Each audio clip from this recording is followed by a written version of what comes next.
और बंधु और बहनों, शास्त्र कहता है जिन्होंने अपनी मधुर वाणी से, अपने मधुर व्यवहार से, अपनी मधुर सेवा से अपने माता पिता का आशीर्वाद ले लिया, अपने माता पिता को अपने आचरण व्यवहार वाणी से प्रसन्न कर दिया, ऐसे बेटे को दुनिया में किसी के सामने आशीर्वाद के लिए हाथ फैलाने की आवश्यकता नहीं है। आशीर्वाद की गठरी तो माँ के पास है, पिताजी के चरणों में। जिन मात पिता की सेवा की, तिन तीर्थ धाम कियो न की।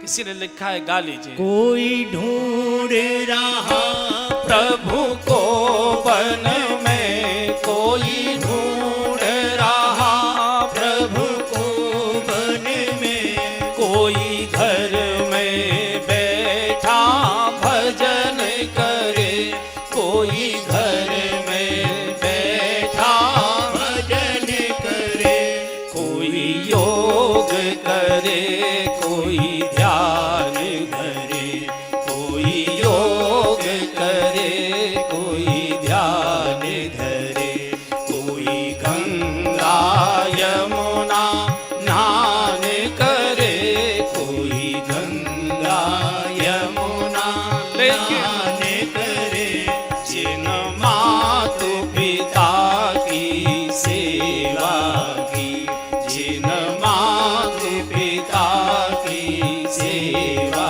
की, तिन तीर्थ धाम कियो न कियो, तिन तीर्थ धाम कियो न कियो, जिन मातु पिता की सेवा की, जिन मातु पिता की सेवा की। आशीर्वाद की केवल तीन गंगा तीन जगह से निकलती है। माँ के चरणों से आशीर्वाद की गंगा बहती है, पिताजी के चरणों से आशीर्वाद की गंगा बहती है, और गुरुदेव के श्री चरणों से आशीर्वाद की गंगा बहती है। हम दो दो कौड़ी के लोगों के सामने गिड़गिड़ाते हैं, आशीर्वाद दीजिए, आशीर्वाद। आशीर्वाद भीख मांगने से नहीं, आशीर्वाद बटोरे जाते। गंगा बह रही है, पात्रता चाहिए, जितना चाहो आशीर्वाद भर लो। जिन्होंने अपनी वाणी से, अपने व्यवहार से, अपने हाव भाव स्वभाव से, अपनी मधुर वाणी और मधुर आचरण से अपने वृद्ध माता पिता के हृदय को प्रसन्न कर लिया, अपने वृद्ध माता पिता का हृदय जीत लिया, ऐसे बेटे को किसी तीर्थ में भी जाने की आवश्यकता नहीं होती। सारी दुनिया के तीर्थ तो माता पिता के चरणों में निवास करते, सारे तीर्थ धाम आपके चरणों में। और मैं यहां निवेदन करूंगा, अगर दोनों में से निर्णय करना हो कि प्राथमिकता किसको दें, तो फिर मां के चरणों की ओर जाइए। हो सकता है पिताजी ने फटकार लगा दी हो, दोस्तों के साथ खेलने न जाने दिया हो, खेलने गए हो सकता है पिटाई कर दी हो, फटकार लगा दिया हो, डांट फटकार कर देते हो, मान सकता हूं। लेकिन मां तो मां होती है। माँ को तो कभी भी आंख निकालकर ऊंची आवाज में चीख कर बेटे को कभी भी माँ से नहीं बोलना चाहिए। जिस समय कोई बेटा अपनी बूढ़ी माँ को अपनी पत्नी के सामने और अपने गोद में लिए हुए छोटे बच्चे के सामने अपनी माँ को फटकारता है, बोला मत करो, बीच में मत टोका करो, तुम यहाँ क्यों खड़ी हो, तुम्हारा क्या काम है, तुम क्या सुन रही हो, जाओ अपना काम करो। ऐसा कई बार हम करते हैं। हमको लगता है माँ तो बेवकूफ़ है, बिना पढ़ी लिखे इसको क्या आता है, ये क्या सुन रही है, इसका क्या मतलब है।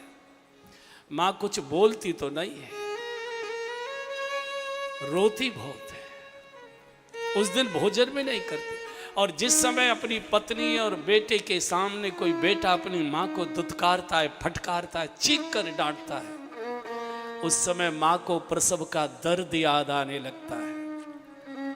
1000 जहरीले बिच्छू एक साथ डंक मारे, उनकी जितनी पीड़ा होती होगी वो पीड़ा माँ को बच्चे को जन्म देते समय हुआ करती है। लेकिन माँ उस पीड़ा को भी हंस हंस कर सहन कर लेती है। क्यों? भरोसा है कि गोद में बेटा आएगा, गोद में बालक आएगा। मुझे प्रसन्नता प्रदान करेगा। और वही बेटा, वही बालक बड़ा होकर माँ को अपनी कर्कश वाणी से फटकार लगाता है। माँ को प्रसव का दर्द याद आता है, कुछ बोलेगी नहीं, चुपचाप कमरे में जाकर भूखी प्यासी रोती रहेगी। कहीं से आशीर्वाद कहीं नहीं मिलते, कहीं मत जाइए, माँ के चरणों में बैठ जाइए। अगर पिता और माँ में दोनों में निर्णय करना हो तो मैं कहूँगा माँ के चरणों में जाकर बैठो। पिता से हो सकता है अपनी पटरी न बैठ पा रही हो, कोई और भी कारण हो सकते, माँ के पास बैठो। जो बेटा माँ के पास बैठता है, जो सारा आशीर्वाद का पिटारा तो माँ के हृदय में है, वहाँ से आशीर्वाद आता है। इधर उधर कहीं मत जाइए, कहीं मत जाइए। मैंने पढ़ा था अकबर बादशाह के बारे में कि जिस समय अकबर बादशाह की माँ मरी थी तो अकबर बहुत रोए, बहुत रोए। भारत के सम्राट थे उस समय, बहुत रोए। एक सचिव ने एक दिन पूछा कि महाराज, माँ तो पूरी आयु जी कर गई है, लगभग 85-87 साल की माँ थी, और आप 50-55 वर्ष के हो गए, सम्राट हैं भारत के, इतना आप बिलक बिलक कर क्यों रो रहे थे? हमको समझ में नहीं आ रहा था। आप जैसा सम्राट देकर गई हैं जगत को, आप इतने क्यों रोए? अकबर ने कहा कि क्या ये मैं नहीं जानता हूँ कि सबको दुनिया से जाना है? तुम जो पूछ रहे हो कि इतना क्यों रो रहे थे, अकबर कहते हैं मुझे बादशाह कहने वाले लाखों लोग रह गए, मुझे जहांपना कहकर पुकारने वाले बहुत लोग रह गए, लेकिन बेटा अक्कू, इस प्यार से बुलाने वाला दुनिया में कोई नहीं बचा है। मेरी माँ बोला करती, माँ बोला करती। जब तक बेटा भोजन नहीं कर लेता, आज भी कितना भी समाज आधुनिक हो गया होगा, एडवांस हो गया होगा, लेकिन आज भी इतनी मर्यादा है, पति से पहले पत्नी भोजन कर सकती है, ये मैं मान सकता हूँ। वैसे भारत में ऐसा है नहीं, फिर भी मैं मान सकता हूँ। लेकिन अगर किसी के बेटे ने भी भोजन नहीं किया है, उसकी माँ के मुख में रोटी का टुकड़ा नहीं जाता।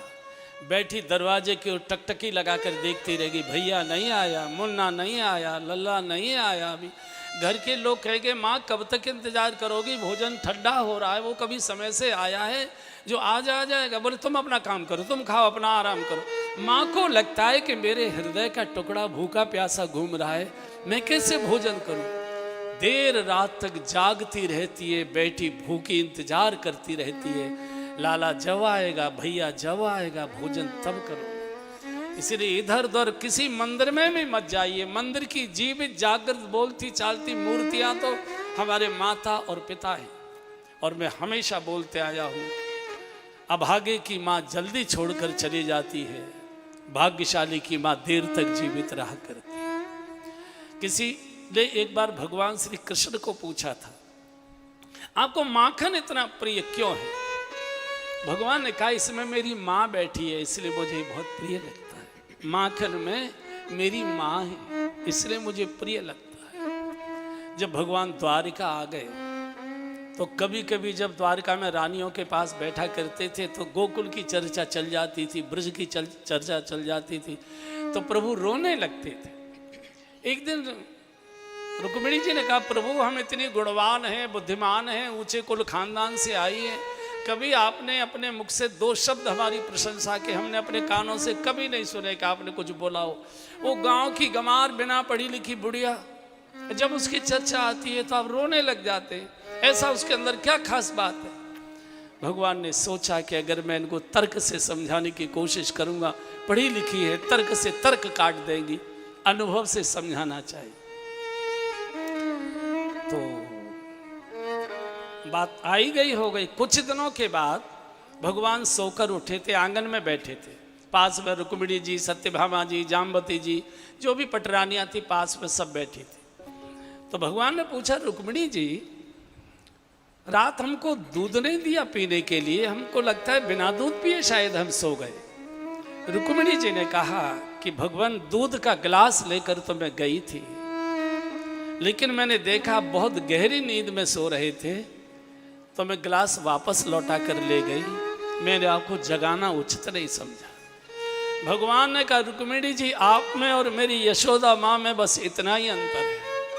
आप मुझे सोता देखकर गिलास दूध का वापस लेकर लौट गई। मेरी यशोदा माँ होती एक हाथ में गिलास होता, एक हाथ से मेरी चारपाई की पाटी पकड़े रात भर बैठकर इंतजार करती, लाला जब जागेगा तब दूध पिला कर जाऊंगी। ये माँ है, ये माँ है। इसको कभी मैं नहीं कहता कि उसकी धोती धो, सेवा करो, पैर मत करो। अगर जिसने अपनी बूढ़ी माँ के पैर दबा दिए, आशीर्वाद की उसके ऊपर घनघोर वर्षा होने लगती है। लेकिन उसको अपमानित मत करिए वृद्धावस्था।